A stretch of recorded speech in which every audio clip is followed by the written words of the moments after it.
Do you wake at night, your heart racing from dreams you cannot fully grasp? Shadows chase you through endless corridors, or you stand alone in a crumbling world, your voice swallowed by silence.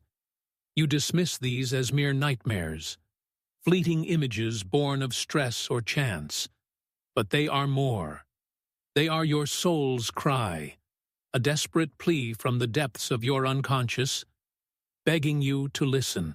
You think these dreams are random, but they are mirrors, reflecting a truth you've buried. Your life is not what it could be. You feel it in the quiet moments, when laughter fades, when solitude stings, when you wonder why joy slips through your fingers. You believe this ache is your flaw, a sign you're broken. But I see deeper. I see a soul yearning to break free from the masks you wear, the wounds you hide, the fears you deny. These dreams are not your enemy.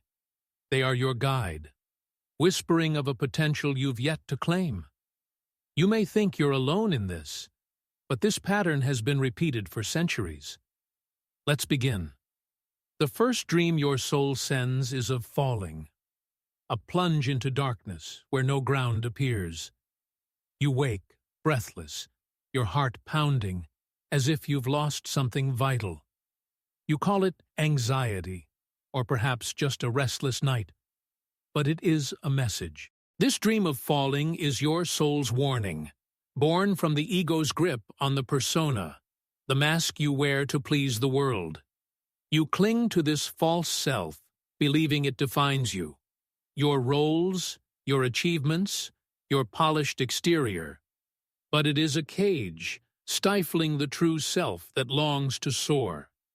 You feel this in waking life when you succeed, yet feel empty, or when you fear exposing your flaws. You think, this is just who I am, someone who fits in. But I would say, as I wrote in Aeon, the shadow is a moral problem that challenges the whole ego personality. Your dream of falling is not your fear, it is your soul, begging you to release the persona that binds your potential. Picture the man who dreams of plummeting from a cliff, waking in a cold sweat.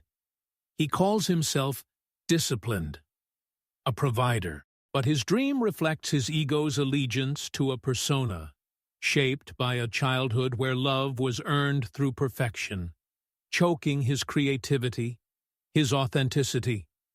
His soul cries out, trapped by the collective unconscious archetype of the actor, whose mask blinds him to his deeper calling. These dreams of falling are your soul's plea, a sign that your true self is stirring, yearning to break free. Your body knows this. That tightness in your chest when you play your part, that quiet ache when you long to be seen. This is your somatic intelligence, signaling that your persona is not your truth, but a barrier to your soul's freedom. Why does this dream haunt you? Because the world rewards your mask, projecting its fear of authenticity, calling you reckless when you falter. But what if their approval is not about you? What if they, too, are trapped by their personas, unable to see the self you could become? As I wrote, the privilege of a lifetime is to become who you truly are. Your falling dream is not your weakness. It is a call to face the true self you've hidden. The terror is sharp because it feels like loss, but it is also a doorway. You are not here to live as a mask. You are here to answer your soul's cry, and that begins with embracing the fall that reveals your truth. The second dream your soul sends is of being chased, pursued by a faceless shadow through twisting paths. You run, your breath ragged, but the pursuer never relents, and you wake exhausted, as if you've fought a battle. You call it stress, or perhaps just imagination, but it is a revelation. This dream of being chased is your soul's alarm, born from the ego's projection of your shadow. The fears, shame, and desires you've cast onto others to avoid facing them. You blame the world for your pain, seeing enemies where mirrors stand. But this shadow is yours, and it holds the key to your growth. You feel this in waking life when you resent another's success, or when you shy from risks, fearing judgment. You think, this is just who I am, someone who sees clearly.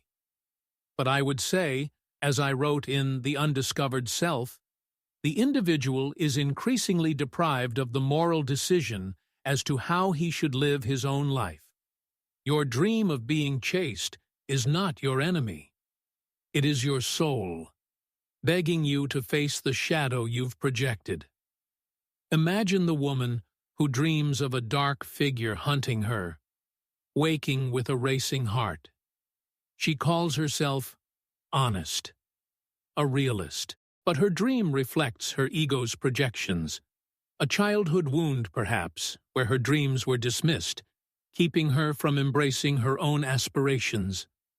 Her soul cries out, pursued by the collective unconscious archetype of the hunter, whose chase persists until the shadow is faced. These dreams of being chased are your soul's plea, a sign that your true self is yearning to reclaim what you've cast aside. Your body knows this. That heat in your chest when you judge, that quiet ache when you feel small. This is your somatic intelligence, signaling that your projections are not your truth, but a barrier to your soul's freedom. Why does this dream terrify you? Because the world mirrors your projections, calling you bitter or stuck when you point fingers. But what if their reactions are not about you? What if they, too, project their shadows, unable to face the truths you mirror? As I wrote, everything that irritates us about others can lead us to an understanding of ourselves. Your shadow's pursuit is not your flaw. It is a call to embrace your wholeness. The fear is raw because it feels like attack, but it is also a doorway. You are not here to flee your shadow. You are here to answer your soul's need, and that begins with facing what pursues you. The third dream your soul sends is of drowning in a relentless tide, water closing over you, your lungs burning. You wake gasping, as if you've fought to survive, but the weight lingers. You call it a nightmare, or perhaps just fatigue, but it is a signal. This dream of drowning is your soul's lament, born from the ego's repression of your wounds, betrayals, losses, moments when your voice was silenced. You bury these scars, believing they're gone, but they fester in the unconscious, pulling you under. You feel this in waking life, when a memory halts you, or when you avoid new paths, fearing old pain. You think, this is just who I am, someone who moves on. But I would say, as I wrote in Modern Man in Search of a Soul, we cannot change anything unless we accept it. Your dream of drowning is not your pain. It is your soul, begging you to surface your wounds. Consider the man who dreams of sinking in a stormy sea, waking with a heavy chest.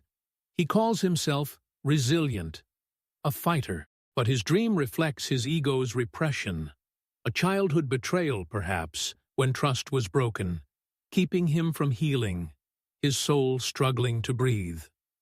His wounds are a burden, carried by the collective unconscious archetype of the wounded healer, whose scars drown them until they are faced. These drowning dreams are your soul's plea, a sign that your true self is yearning to heal what you've buried. Your body knows this, that tightness in your throat when a memory rises, that quiet ache when you push it down. This is your somatic intelligence, signaling that your wounds are not your fate, but a key to your soul's freedom. Why does this dream feel so heavy? Because the world encourages repression, calling you weak for feeling pain, urging silence. But what if their dismissal is not your truth? Your repression is not your strength. It is a call to release your pain. The weight is crushing because it pulls you under, but it is also a doorway. You are not here to hide your wounds. You are here to answer your soul's cry, and that begins with surfacing what you've submerged. The fourth dream your soul sends is of being trapped, confined in a maze or cage, walls pressing in, no way out.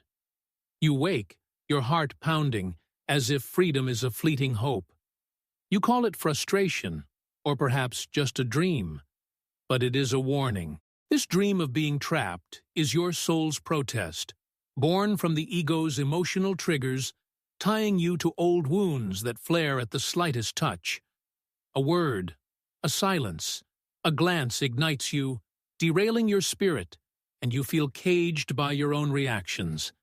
You feel this in waking life when criticism stings too deeply, or when fear halts your steps. You think, this is just who I am, someone who reacts.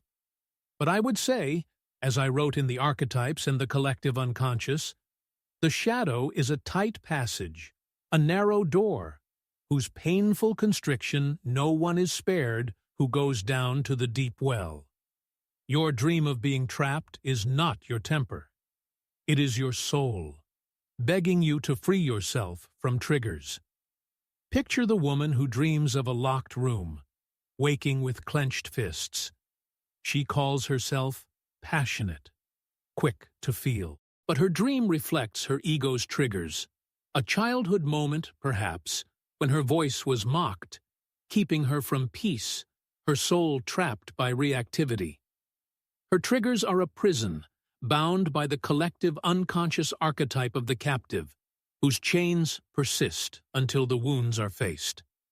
These trapped dreams are your soul's plea, a sign that your true self is yearning to break free. Your body knows this.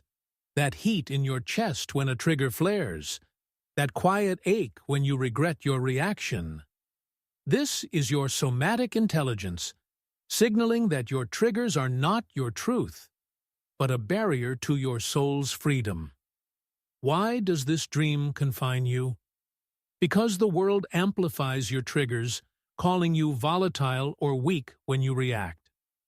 But what if their judgment is not your truth? Your triggers are not your strength.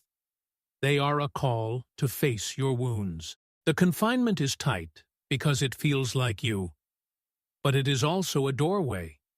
You are not here to live in chains. You are here to answer your soul's cry, and that begins with freeing yourself from the triggers that bind you. Your dreams are growing louder, aren't they? Those fleeting images that jolt you awake, falling into darkness, pursued by shadows, drowning in tides, trapped in mazes, are not mere phantoms of sleep. They are your soul's cries, piercing the veil of your unconscious, pleading for you to heed its call. You thought these dreams were random, signs of a restless mind, but they are mirrors, reflecting a life constrained by masks, projections, buried wounds, and triggers. You feel the weight in waking hours, when joy feels distant, when solitude aches, when you wonder why your heart remains restless. You believed this was your flaw, a mark of your inadequacy, but it is your soul, yearning to break free from the ego's chains. These dreams are not your foes. They are your guides, whispering of a potential your soul longs to claim. As I once wrote, until you make the unconscious conscious, it will direct your life, and you will call it fate. Let's venture deeper, where your dreams reveal the path to your soul's salvation. The fifth dream your soul sends is of wandering in a desolate land, lost under a starless sky, no path in sight. You wake, your heart heavy with a longing you cannot name, as if you've searched for something forever out of reach. You call it unease, or perhaps just a dream. But it is a summons. This dream of wandering is your soul's lament, born from the ego's allegiance to inherited fears, terrors passed down through generations, woven into your being. You carry these fears unknowingly, believing they are yours, but they are shadows of ancestors' unresolved dread, binding your spirit. You feel this in waking life when you hesitate to act, paralyzed by a fear you cannot trace, or when you shy from boldness others embrace. You think, this is just who I am, someone who stays cautious. But I would say, as I wrote in The Archetypes and the Collective Unconscious, the shadow is a tight passage, a narrow door, whose painful constriction no one is spared who goes down to the deep well. Your dream of wandering is not your aimlessness, it is your soul, begging you to release the inherited fears that chain it. Picture the man who dreams of a barren desert, waking with a hollow chest. He calls himself careful, a planner. But his dream reflects his ego's inherited fears. A grandparent's loss, perhaps, or a parent's warnings of danger, keeping him from his true path, his soul lost in a wasteland of caution. His wandering is not his nature, it is the collective unconscious archetype of the exile, whose aimlessness persists until ancestral shadows are faced. These wandering dreams are your soul's plea, a sign that your true self is yearning to find its way. Your body knows this, that trembling in your limbs when you face the unknown, that quiet ache when you dream of courage. This is your somatic intelligence, signaling that your fears are not your truth, but a barrier to your soul's freedom. Why does this dream feel so vast? Because the world reinforces your fears, calling you timid or weak when you dare to step forward. But what if their warnings are not about you? What if they too are bound by inherited fears, unable to see the self you could become? As I wrote, the greatest burden a child must bear is the unlived life of its parents. Your wandering dream is not your weakness, it is a call to chart your own course. The longing is deep because it spans generations, but it is also a doorway. You are not here to roam lost. You are here to answer your soul's cry, and that begins with confronting the fears that lead you astray. The sixth dream your soul sends is of standing before a locked door, the key just out of reach, your hands trembling with futility. You wake, your heart tight with frustration, as if something vital remains beyond your grasp. You call it a fleeting image, or perhaps just exhaustion, but it is a signal. This dream of a locked door is your soul's protest, born from the ego's spiritual fatigue, a weariness that drains your spirit, leaving you disconnected from your true self. You push through life, chasing goals that leave you empty, believing this is just how it is, but your soul is starving for meaning. You feel this in waking life when achievements bring no joy, or when you wake with a quiet dread. You think, this is just who I am, someone who's tired. But I would say, as I wrote in The Undiscovered Self, the individual is increasingly deprived of the moral decision as to how he should live his own life. Your dream of a locked door is not your fatigue. It is your soul, begging you to unlock its vitality. Imagine the woman who dreams of a sealed gate, waking with a heavy heart. She calls herself dedicated, a worker, but her dream reflects her ego's spiritual fatigue, a life spent meeting others' expectations, perhaps to prove her worth to a demanding family, keeping her from her soul's purpose. Her locked door is not her nature. It is the collective unconscious archetype of the pilgrim, whose quest exhausts them until they find their true path. These locked-door dreams are your soul's plea, a sign that your true self is yearning for renewal. Your body knows this, that heaviness in your shoulders when you force progress, that quiet ache when you long for purpose. This is your somatic intelligence, signaling that your fatigue is not your fate, but a barrier to your soul's freedom. Why does this dream feel so final? Because the world fuels your exhaustion, calling you lazy or weak when you pause. But what if their demands are not about you? What if they, too, are fatigued, unable to seek the meaning you crave? Your locked door dream is not your limitation. It is a call to find the key within. The frustration is deep because it feels like failure, but it is also a doorway. You are not here to live drained. You are here to answer your soul's cry, and that begins with reclaiming the vitality it seeks. The seventh dream your soul sends is of a mirror that reflects a stranger, your own face distorted or unknown. You wake, unsettled, as if you've glimpsed something you cannot unsee. You call it a trick of the mind, or perhaps just sleep. But it is a revelation. This dream of a strange reflection is your soul's warning, born from the ego's denial of your shadow, the flaws, anger, and selfishness you refuse to face. You hide these truths, believing they diminish you, but they hold the potential for your growth. You feel this in waking life when you avoid your weaknesses, or when you pretend perfection to escape judgment. You think, this is just who I am, someone who strives for better. But I would say, as I wrote in Modern Man in Search of a Soul, we cannot change anything unless we accept it. Your dream of a distorted mirror is not your shame. It is your soul, begging you to embrace your shadow.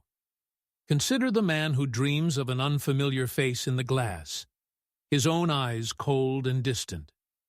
He calls himself principled, a role model, but his dream reflects his ego's denial, a childhood shame, perhaps, when his flaws were exposed, keeping him from authenticity, his soul obscured by a stranger's gaze. His shadow is a burden, carried by the collective unconscious archetype of the masked one, whose denial blinds them until they face their truth. These mirror dreams are your soul's plea, a sign that your true self is yearning to be whole. Your body knows this. That tension when you hide your flaws, that quiet ache when you feel inauthentic. This is your somatic intelligence, signaling that your denial is not your truth, but a barrier to your soul's freedom. Why does this dream disturb you? Because the world rewards your pretense, calling you flawed when you falter. But what if their standards are not about you? Your shadow's denial is not your strength. It is a call to see yourself clearly. The unease is sharp because it reveals your hidden self, but it is also a doorway. You are not here to live as a stranger to yourself. You are here to answer your soul's cry, and that begins with embracing the shadow in your reflection. The eighth dream your soul sends is of running toward a light, but your legs falter, the glow receding with every step. You wake, your heart heavy with failure, as if you've lost a chance at something sacred. You call it a dream, or perhaps just longing, but it is a summons. This dream of an unreachable light is your soul's lament, born from the ego's fear of failure, a fear that paralyzes your courage, keeping you from your true potential. You avoid risks, believing failure defines you, but your soul yearns to shine. You feel this in waking life when you abandon dreams at the first obstacle, or when doubt clouds your ambition. You think, this is just who I am, someone who plays it safe. But I would say, as I wrote in Man and His Symbols, the unconscious is not just evil by nature, it is also the source of the highest good. Your dream of an unreachable light is not your inadequacy. It is your soul, begging you to overcome the fear that dims it. Picture the woman who dreams of chasing a fading star, waking with a clenched heart. She calls herself practical, grounded, But her dream reflects her ego's fear of failure. A childhood moment, perhaps, when her efforts were criticized, keeping her from her true calling, her soul dimmed by caution. Her fear is not her nature. It is the collective unconscious archetype of the hesitant, whose doubt shadows them until they dare to act. These light-chasing dreams are your soul's plea, a sign that your true self is yearning to shine. Your body knows this, that knot in your stomach when you retreat, that quiet ache when you dream of success. This is your somatic intelligence, signaling that your fear is not your truth, but a barrier to your soul's freedom. Why does this dream feel so futile?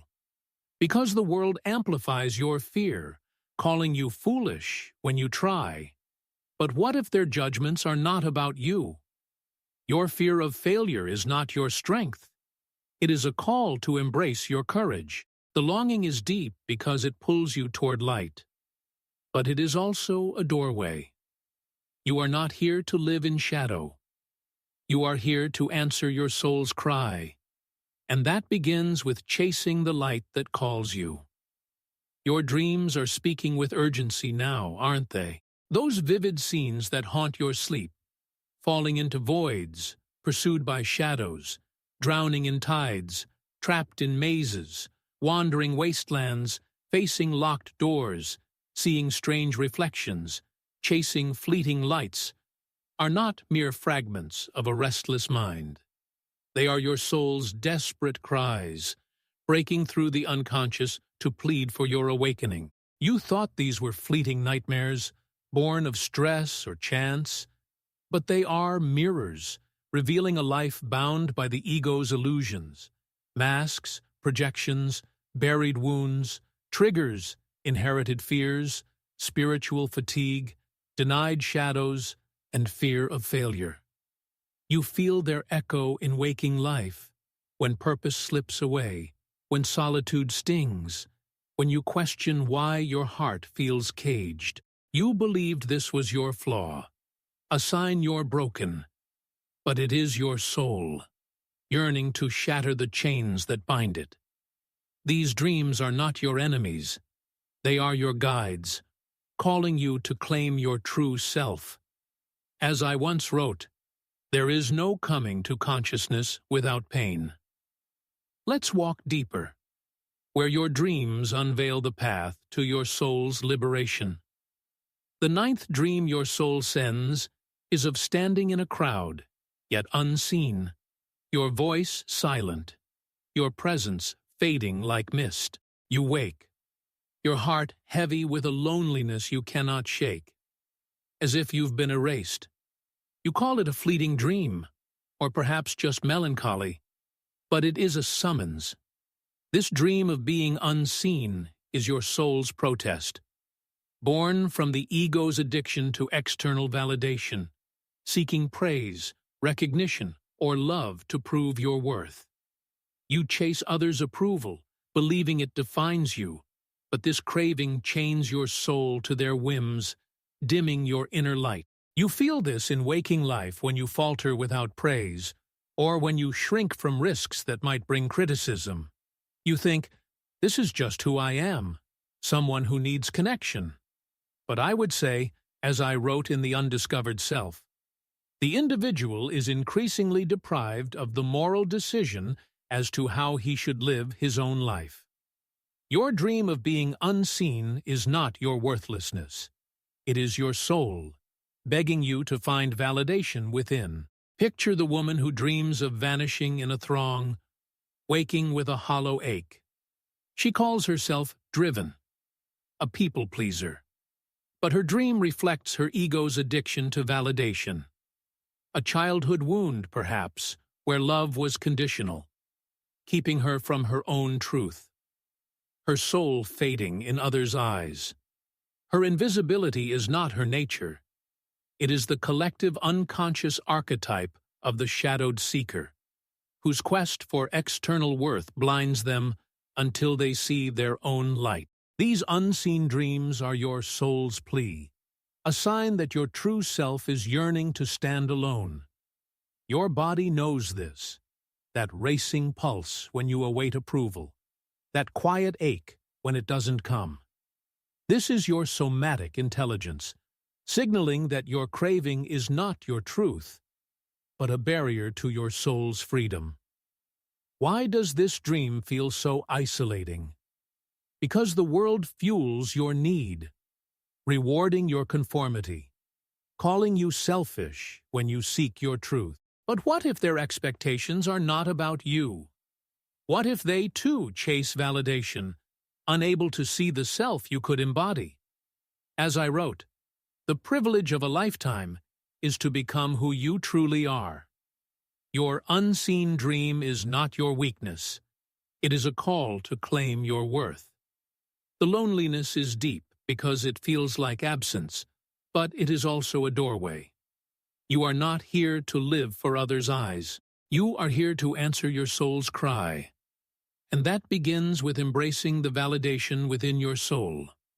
The 10th dream your soul sends is of a crumbling house, walls collapsing, your possessions buried in rubble. You wake, your heart tight with loss, as if something vital has been destroyed. You call it a nightmare, or perhaps just anxiety, but it is a signal. This dream of ruin is your soul's warning, born from the ego's clinging to false certainty, rigid beliefs about yourself, others, or the world that you think anchor you. You hold these convictions tightly, believing they protect you, but they are a crumbling foundation, blocking your soul's growth. You feel this in waking life when you dismiss new ideas or when you resist change, convinced your way is right. You think, this is just who I am, someone who knows their truth. But I would say, as I wrote in Psychology and Alchemy, the soul is a fire that burns invisibly, and its restlessness is a sign of transformation. Your dream of a crumbling house is not your failure. It is your soul, begging you to release the certainties that confine it. Imagine the man who dreams of his home falling apart, waking with a clenched jaw. He calls himself principled, a truth seeker, but his dream reflects his ego's false certainty. A childhood lesson, perhaps, where doubt was punished, keeping him from openness, his soul trapped in a collapsing structure. His rigidity is not his nature. It is the collective unconscious archetype of the builder, whose flawed foundations crumble until they embrace the unknown. These crumbling dreams are your soul's plea, a sign that your true self is yearning to rebuild on truth. Your body knows this. That tension in your shoulders when you defend your stance. That quiet ache when you sense there's more. This is your somatic intelligence, signaling that your certainty is not your truth, but a barrier to your soul's freedom. Why does this dream feel so devastating? Because the world rewards your rigidity, calling you naive or lost when you question. But what if their resistance is not about you? Your false certainty is not your strength. It is a call to embrace the unknown. The loss is sharp because it feels like destruction, but it is also a doorway. You are not here to live in ruins. You are here to answer your soul's cry. And that begins with letting go of the certainties that collapse under its weight. The 11th dream your soul sends is of walking through fog, shapes looming but never clear, your steps uncertain. You wake, your heart heavy with confusion, as if you've lost your way in your own life. You call it a dream, or perhaps just disorientation, but it is a revelation. This dream of fog is your soul's lament, born from the ego's dissociation from your purpose, a detachment that leaves you drifting, unmoored from meaning. You move through life, fulfilling roles, but your soul hungers for a deeper calling you've ignored. You feel this in waking life when you question your existence, Or when achievements leave you empty, you think, this is just who I am, someone who goes through the motions. But I would say, as I wrote in The Archetypes and the Collective Unconscious, the shadow is a tight passage, a narrow door, whose painful constriction no one is spared who goes down to the deep well. Your dream of fog is not your aimlessness. It is your soul, begging you to reconnect with its purpose. Consider the woman who dreams of a misty path, waking with a hollow chest. She calls herself practical, a doer, but her dream reflects her ego's dissociation, a life spent meeting others' expectations, perhaps to avoid a parent's disappointment, keeping her from her soul's calling, lost in a fog of routine. Her drift is not her nature. It is the collective unconscious archetype of the wanderer, whose aimlessness persists until they find their truth. These fog-bound dreams are your soul's plea, a sign that your true self is yearning for meaning. Your body knows this. That hollowness when you feel adrift, that quiet ache when you glimpse purpose. This is your somatic intelligence signaling that your dissociation is not your truth, but a barrier to your soul's freedom. Why does this dream feel so disorienting? Because the world encourages your detachment, calling you idealistic when you seek meaning? But what if their cynicism is not about you? Your dissociation is not your strength. It is a call to find your soul's path. The confusion is deep because it feels like absence, but it is also a doorway. You are not here to live without purpose. You are here to answer your soul's cry, and that begins with piercing the fog that hides it. The 12th dream your soul sends is of standing at a precipice, a chasm yawning below, your heart urging you to leap, but your feet frozen. You wake, your pulse racing, as if you've faced a truth you cannot bear. You call it fear, or perhaps just a dream. But it is a summons. This dream of a precipice is your soul's protest, born from the ego's resistance to vulnerability, guarding your heart to avoid pain, but blocking your soul's deepest growth. You fear exposure, believing it weakens you, but your soul craves the intimacy of being seen. You feel this in waking life when you hide your truth, or when you avoid connections that could transform you. You think, this is just who I am, someone who stays guarded. But I would say, as I wrote in Modern Man in Search of a Soul, we cannot change anything unless we accept it. Your dream of a precipice is not your caution, it is your soul, begging you to embrace vulnerability. Picture the man who dreams of a cliff's edge, waking with a tight chest. He calls himself independent, a loner, but his dream reflects his ego's resistance, a childhood moment perhaps, when his openness was mocked, keeping him from authentic bonds, his soul teetering on the brink. His resistance is not his nature. It is the collective unconscious archetype of the guardian, whose fear isolates them until they dare to leap. These precipice dreams are your soul's plea, a sign that your true self is yearning to be seen. Your body knows this. That tightness when you hold back, that quiet ache when you long to connect. This is your somatic intelligence, signaling that your resistance is not your truth, but a barrier to your soul's freedom.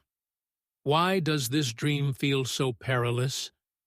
Because the world fears your vulnerability, calling you weak when you open up. But what if their rejection is not about you? Your resistance is not your strength. It is a call to embrace your truth. The fear is sharp because it feels like risk, but it is also a doorway. You are not here to live guarded. You are here to answer your soul's cry, and that begins with leaping into the vulnerability that frees it. Your dreams are becoming a chorus now, aren't they? Those haunting visions that stir you from sleep, falling into darkness, pursued by shadows, drowning in tides, trapped in mazes, wandering wastelands, facing locked doors, seeing strange reflections, chasing fleeting lights, fading in crowds, watching homes crumble, lost in fog, teetering on cliffs, are not mere echoes of a troubled mind. They are your soul's urgent pleas, rising from the depths of your unconscious, demanding you awaken to its truth. You thought these dreams were fleeting, born of stress or chance, but they are mirrors, reflecting a life bound by the ego's illusions. Masks, projections, buried wounds, triggers, inherited fears, spiritual fatigue, denied shadows, fear of failure, need for validation, false certainty, purposelessness, and guardedness. You feel their weight in waking life, when meaning eludes you, when loneliness bites, when your heart aches for something more. You believed this was your flaw, a sign you're lost, but it is your soul, yearning to break free from its chains. These dreams are not your adversaries. They are your guides, calling you to the self you've yet to claim. As I once wrote, there is no coming to consciousness without pain. Let's walk deeper, where your dreams illuminate the path to your soul's salvation. If you ignore these dreams, something else will rise from within to force your awakening, and you will not like what it shows you. The collective unconscious is not a silent void. It is a living force, pulsing with archetypes that demand to be faced. Bury your soul's cries, and the shadow will erupt. As a crisis, a betrayal, a shattering that strips your illusions bare. I see it in the world today. Men and women dismissing their dreams, mistaking them for weakness, only to be broken when the unconscious demands its due. The man who ignores his dream of drowning will find his life submerged in despair. The woman who flees her dream of being unseen will find her soul erased by others' expectations. If you do not look inward, the shadow will rise, not as a guide, but as a storm. As I wrote in Ion, the shadow is a moral problem that challenges the whole ego personality. You stand at a crossroads now. Heed your dreams, or let them haunt you later. The weight of this moment is heavy, but it is also a warning, a call to awaken. You are not here to sleep through your soul's cries. You are here to answer them, and that begins with facing the dreams that signal your awakening. The first step inward is acceptance, not of the ego's illusions, but of your dreams as truths your soul speaks. You mistake your nightmares, your falling, your pursuit, your drowning, your confinement, for mere fears, believing they define your weakness. But acceptance is a fire that purifies without burning, a willingness to embrace your dreams as signals of your true self stirring. You've spent years dismissing these visions, blaming stress or fatigue, thinking they are flaws. But what if they are not your shame, but your guides, pointing to the shadows you must face? As I wrote in Modern Man in Search of a Soul, we cannot change anything unless we accept it. Condemnation does not liberate, it oppresses. Acceptance is the alchemy of the psyche, turning the terror of your dreams into the light of your soul's awakening.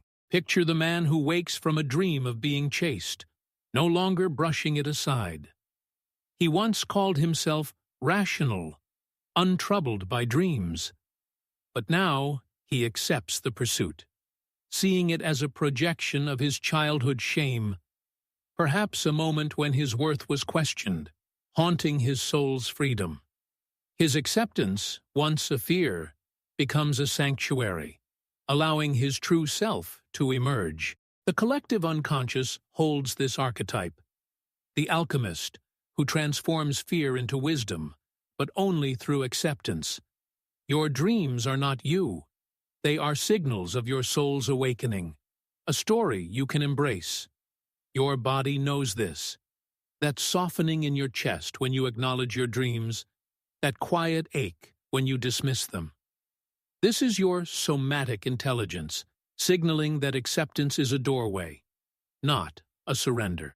The pain of acceptance is tender because it asks you to face your depths, but it is also a light that reveals. You are not here to deny your dreams. You are here to answer your soul's cry. And that begins with embracing the acceptance that honors its truth. The second step inward is integration, the act of weaving your dreams into yourself. You mistake your nightmares, your wandering, your locked doors, your strange reflections for mere images, believing they are separate from you. But integration is not about erasing these dreams, but about listening to them, understanding their origins, and letting them guide you to your truth. You've spent years running from your unconscious, blaming others for your pain, but what if your dreams are mirrors, reflecting the shadows you've denied? As I wrote in The Archetypes and the Collective Unconscious, the shadow is a tight passage, a narrow door, whose painful constriction no one is spared who goes down to the deep well. Integration is the passage through this door, a journey where your dreams become your allies. Imagine the woman who dreams of a crumbling house, no longer waking in fear. She once called herself stable, a builder of order, but now she integrates her dream, seeing it as a call to release false certainties, born from a childhood where doubt was forbidden, perhaps by a rigid family. Her integration, once a burden, becomes a bridge, guiding her to wholeness. The collective unconscious holds this archetype, the healer, who mends their own soul to find freedom, but only through integration. Your dreams are not you. They are signals of your soul's awakening, a story you can reclaim. Your body feels this, that warmth in your core when you face your dreams, that quiet ache when you turn away. This is your somatic intelligence, signaling that integration is a path, not a punishment. The pain of integration is heavy because it asks you to confront your unconscious, but it is also a light that reveals. You are not here to flee your dreams. You are here to answer your soul's cry, and that begins with weaving your nightmares into your true self. The third step inward is silence. Not the silence of avoidance, but the silence that reveals. You mistake your noise, your racing thoughts, your need for validation, your endless striving for your identity, but they are shields your ego raises against your dreams.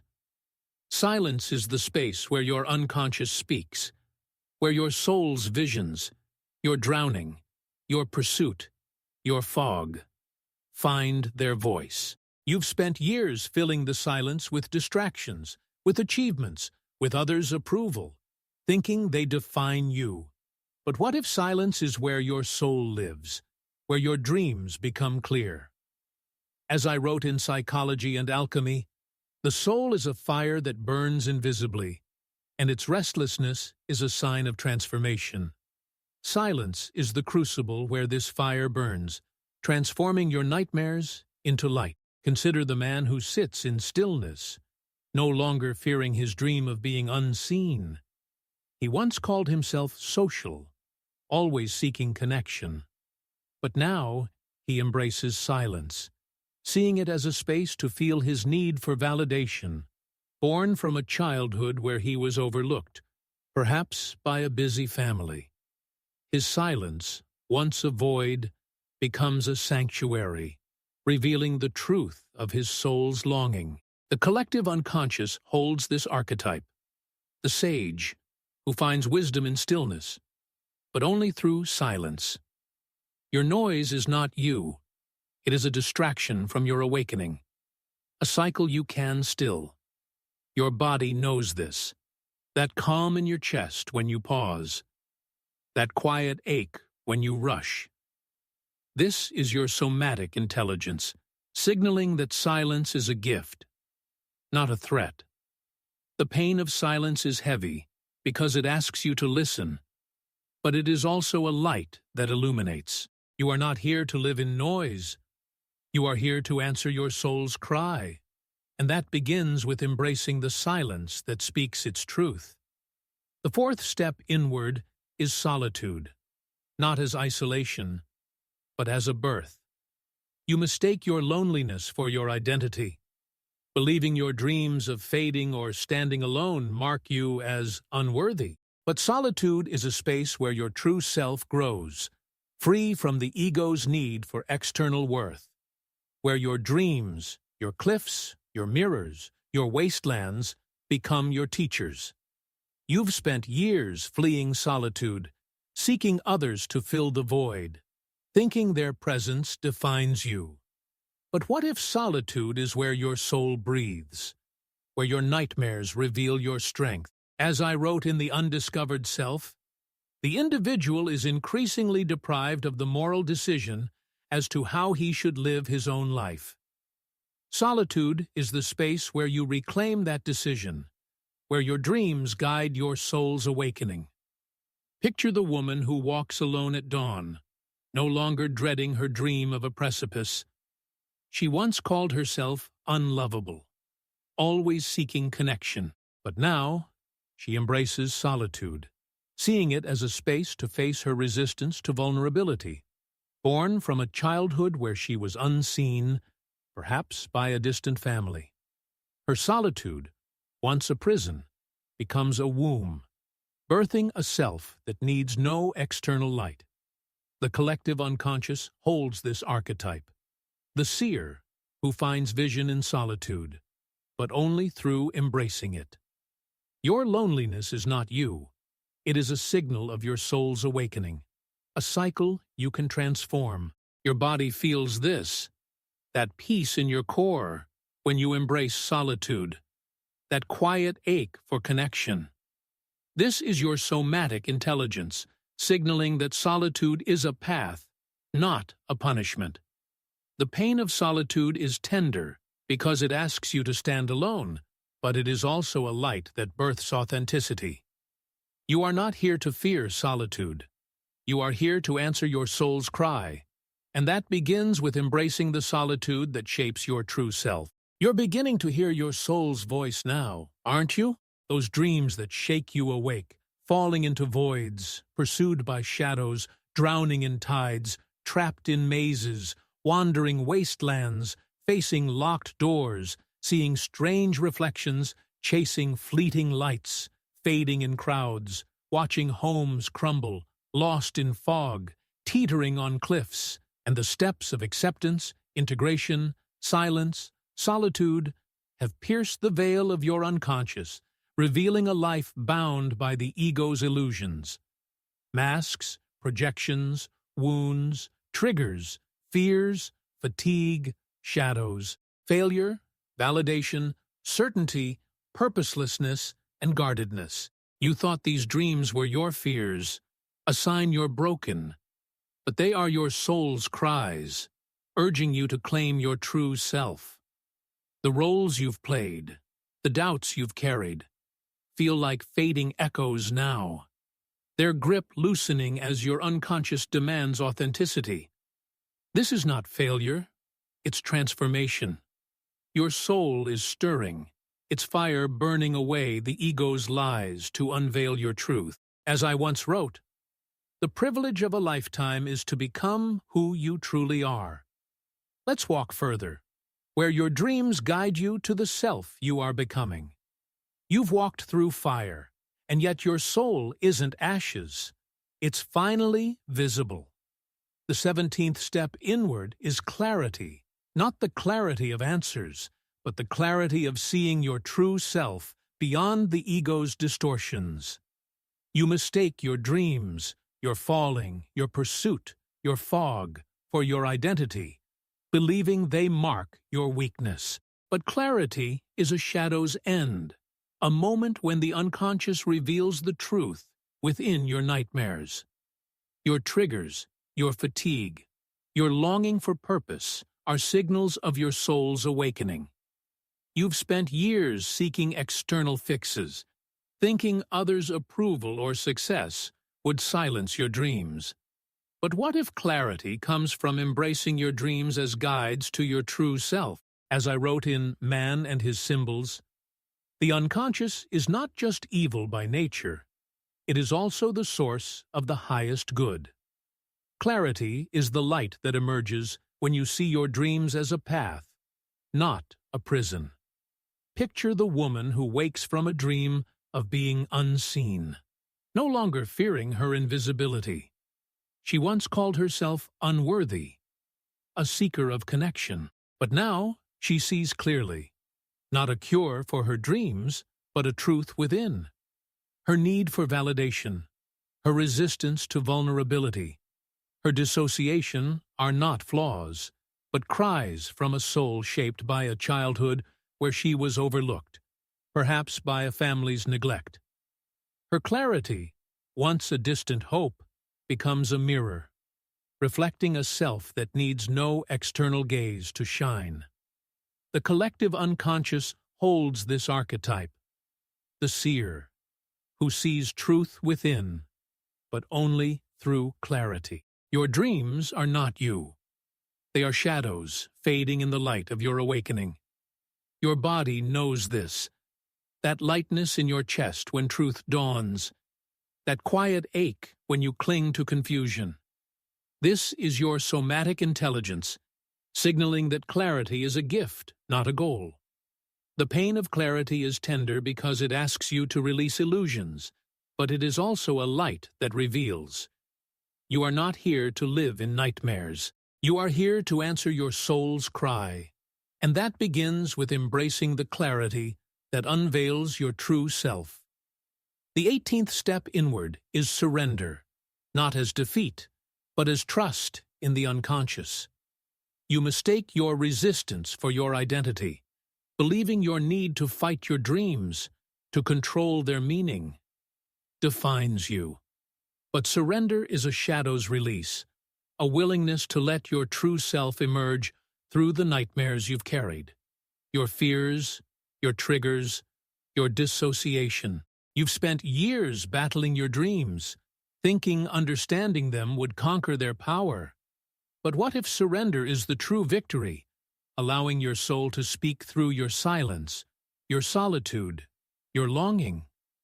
As I wrote in Psychology and Alchemy, the soul is a fire that burns invisibly, and its restlessness is a sign of transformation.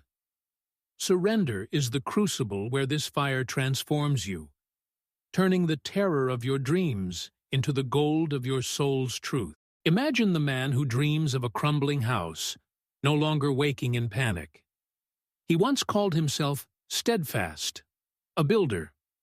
But now he surrenders, seeing his false certainty, his fear of failure, his spiritual fatigue as signals of his soul awakening, born from a childhood where stability was demanded, perhaps by a rigid family.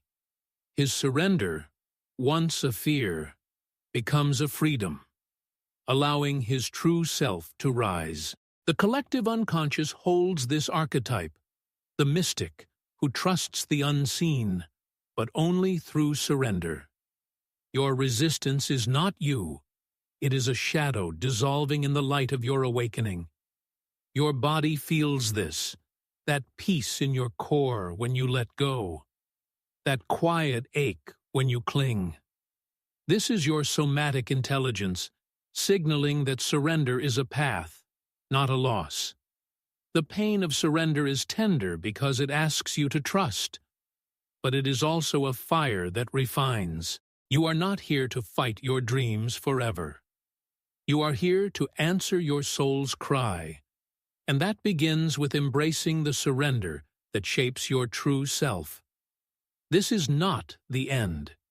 It is the first time you are beginning consciously. The 19th step inward is transformation, not as a sudden rebirth, but as the quiet unfolding of your true self. You mistake your dreams, your drowning, your pursuit, your cliffs, for your identity, believing they limit you forever. But transformation is a shadow's integration, a process where your unconscious weaves your nightmares, your need for validation, your dissociation, your solitude, into your wholeness.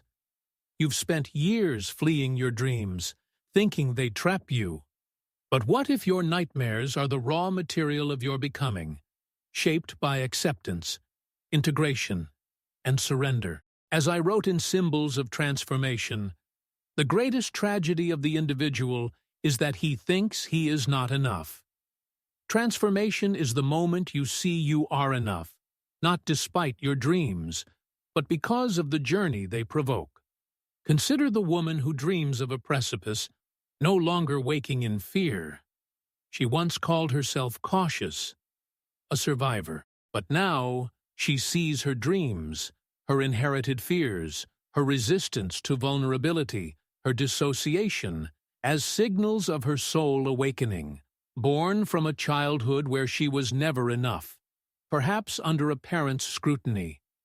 Her transformation, once a hope, becomes a reality, not a new self, but the true self she always was. The collective unconscious holds this archetype, the hero, who rises by embracing their dreams, but only through transformation. Your nightmares are not you. They are a story transformed by your awakening. Your body knows this, that fire in your core when you embrace your truth, that quiet ache when you resist. This is your somatic intelligence, signaling that transformation is a process, not a destination. The pain of transformation is tender because it asks you to change, but it is also a light that reveals. You are not here to repeat your nightmares. You are here to answer your soul's cry, and that begins with embracing the transformation that shapes your true self. Dear brothers and sisters, do not rush to heal. Rush to understand. For what you do not understand, you will repeat.